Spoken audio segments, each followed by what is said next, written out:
Our constituents' lives are on the line, and they deserve better than being used as a pay-for President Trump and his richest supporters. Last week, I sat through a marathon all-day markup for the House Budget Committee, and Republicans are discussing cutting up to $1.5 trillion in federal Medicaid funding. Cuts of this magnitude would hurt community health centers, which serve as New York's primary care safety net, providing care to over 2.4 million patients. That's 1 in 8 New Yorkers. A staggering 47% of New York community health centers' funding comes from Medicaid, making Medicaid the largest share of revenue from one source for our community health centers. In many congressional districts across New York, including those represented by my Republican colleagues, almost 1/4 of the population are Medicaid beneficiaries. I'm left wondering, do you really want to be responsible for cutting health care benefits from 1/4 of your constituents?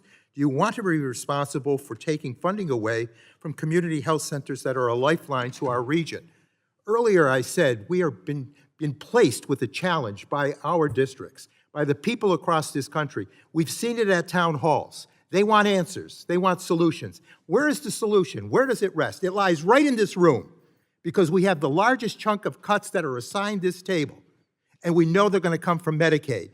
They don't want these decisions made by someone who was not subjected to a background check.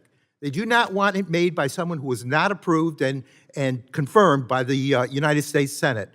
They do not want them operating these cuts through a shadow agency that was never sanctioned by Congress. They do not want a team not familiar with the culture of the agency doing these draconian cuts. So I say the public asks, and we must commit to end the congressional paralysis. Let us embrace the duties, the assignments, the opportunities, and the responsibilities assigned us by the Constitution.